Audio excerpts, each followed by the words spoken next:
Hello everyone, welcome. My name is Logan from Decode Your Reality, and this is Random Thoughts. And what we do here, folks, is we take 7 different topics and we decode them, kind of show you how they all kind of blend in together.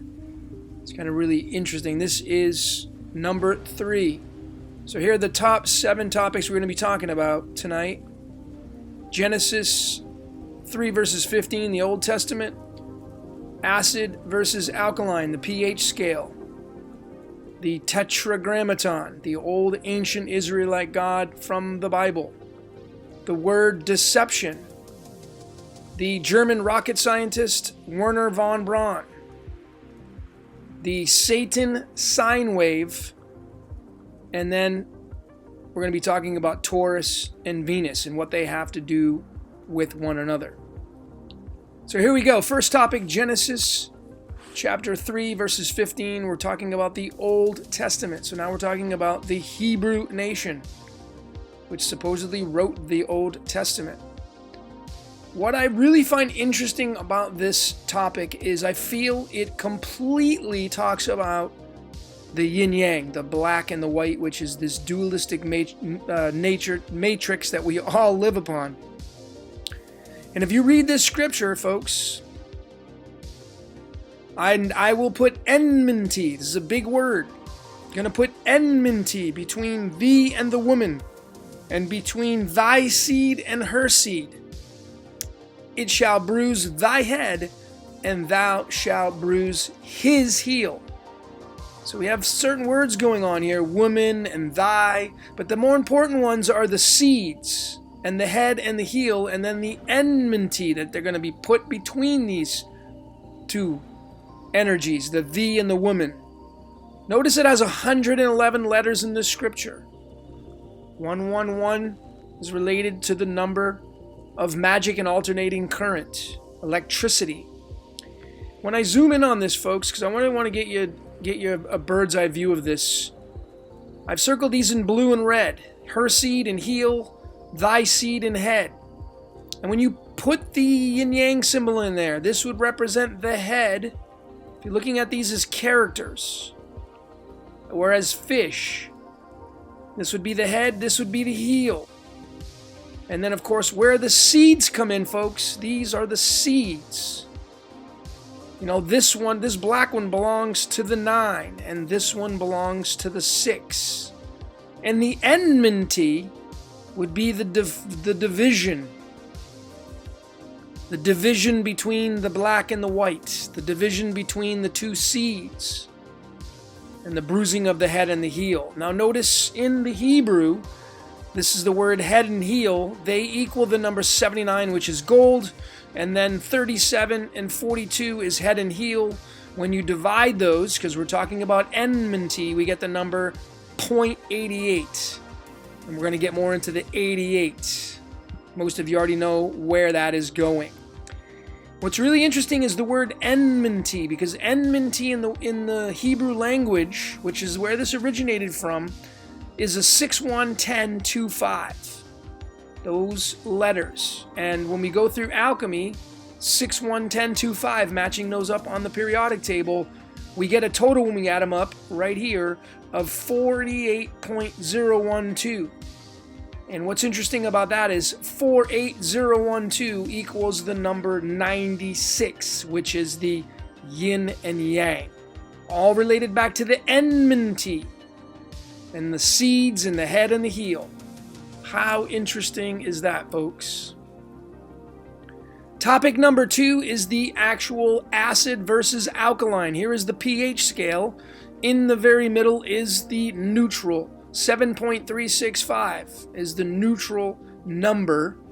And then, of course, the pH scale always shows the numbers 0 through 14. Of course, this has significance as well. But we're talking acid, and then we're talking alkaline. And then in the very middle is the neutrality. And then we look at it from the tarot. What does the tarot and numerology have to say about that? The word acid is a number 9. The word alkaline is a number 21. The 9th card in the tarot is the Hermit. The 21st card is the World card, the last card in the Major Arcana. When you use the numerology for these, and we're going exactly what is on the card, the Hermit, the 1X, the World, XX1, when we go ahead and decode that, we get these outcomes using these 3 different ciphers. The number 88, which I showed you in the first slide. The number 88, folks, is related to time travel. That's why I have the DeLorean in the background. Marty McFly had to get the DeLorean to 88 miles an hour. The number 88 is also linked directly to the word Chronos, as in Saturn. This is the word Chronos in the Greek, equals the number 88. Acid and alkaline complete the pH scale.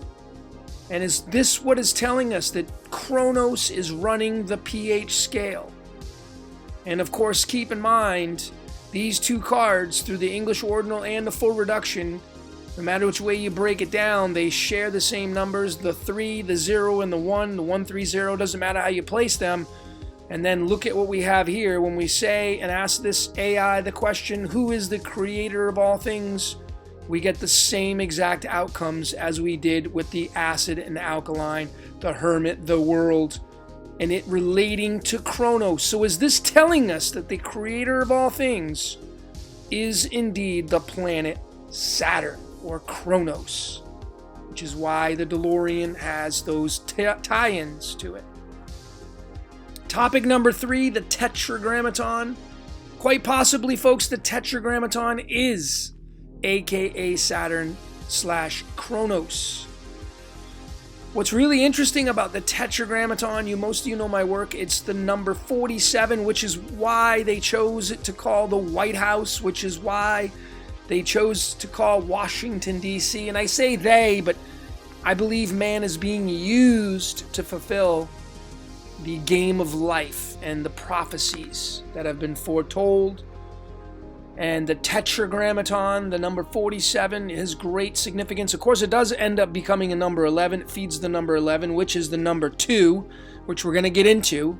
Ultimately, it gives all its energy or leads to the number 2. Tetragrammaton is a 14-letter word. Notice the number 14 because we go back to the pH scale and it goes up to the number 14. And again, we're going to the 88 Tetragrammaton, 14 letters. Done on purpose, of course. Through alchemy, folks, here are the 14 letters and the 14 elements that lead to these. When we add these up using the trusty calculator, we get the number 99, a master number, 99.127 on the feminine side. When we say 99127, we get the number 90. And then, of course, follow the breadcrumbs. The number 90 on the periodic table is the element thorium.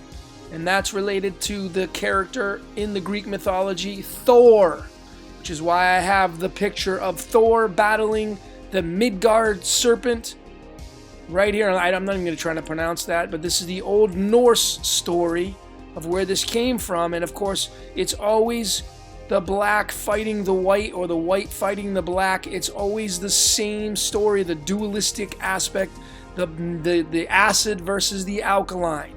Of course, the snake would be the acid and Thor would be the alkaline. And that's exactly what we have the rendition of here.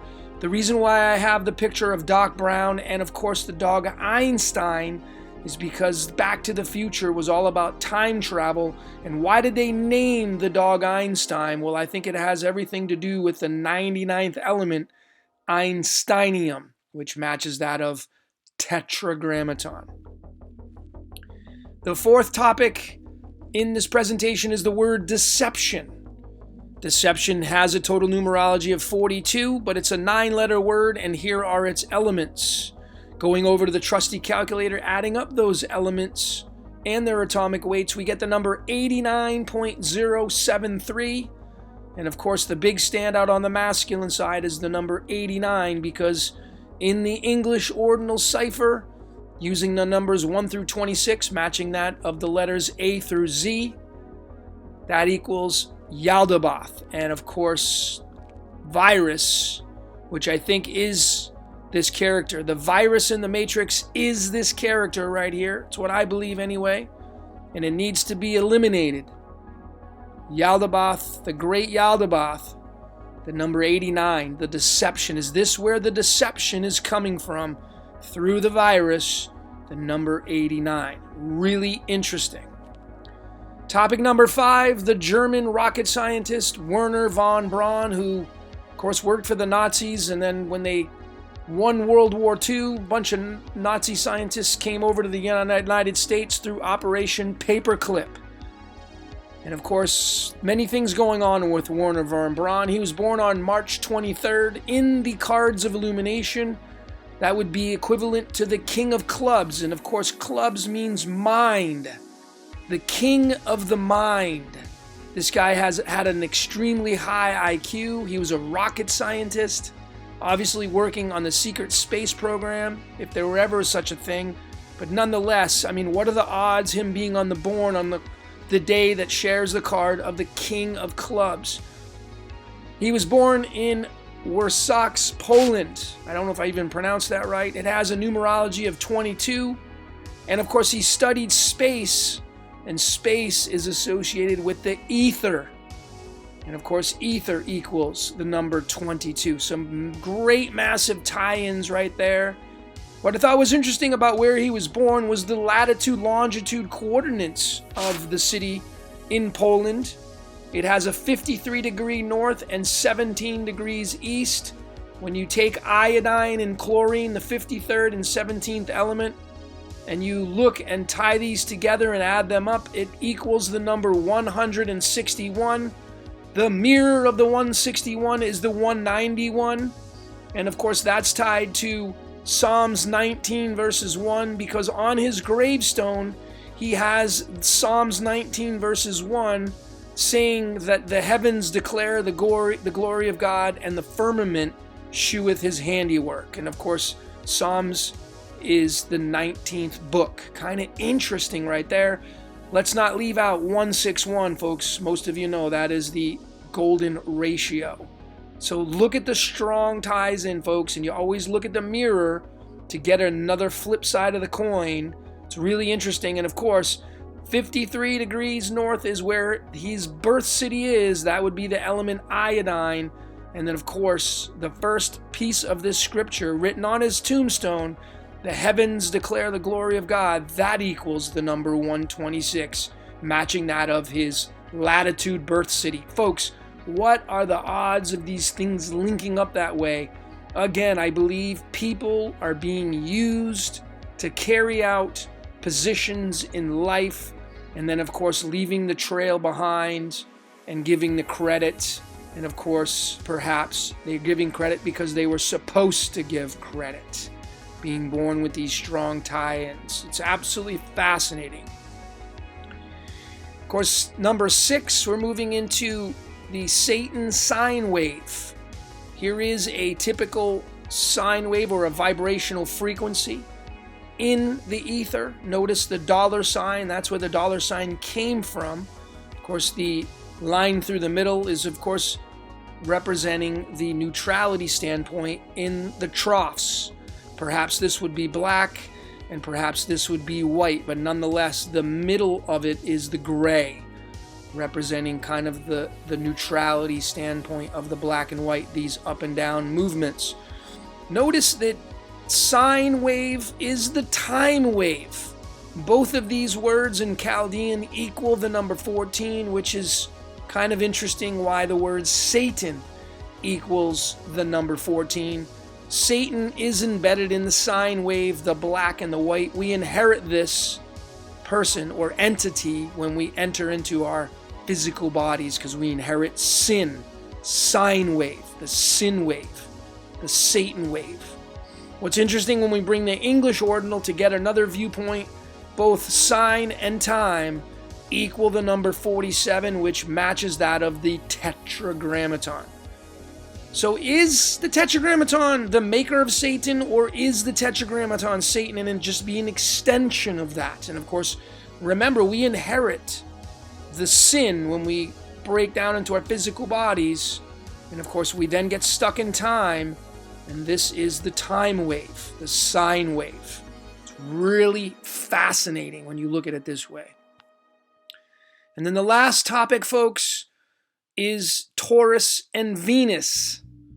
And, here is your typical rendition of the female reproductive system: the uterus, the fallopian tubes, the ovaries, and so on and so forth. But it looks a hell of a lot like the head of a bull, which is why Taurus is related to the female reproductive system, which is Venus.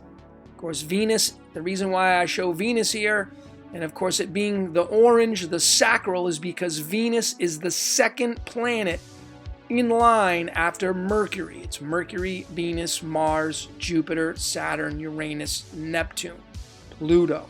So Venus is the second planet. Taurus is the second zodiac sign. Notice that Taurus Venus also equals the number 47, matching that up once again with the Tetragrammaton. And of course, here is the planet, or the rendition, the CGI rendering of the planet Venus. But nonetheless, Venus is Taurus. Taurus is the female reproductive system. Venus is the planet of love, and that's where female reproductive system comes into play. Quite fascinating, to say the least. And that's all I got for today. My name is Logan. This is Random Thoughts for Decode Your Reality. Thanks for watching.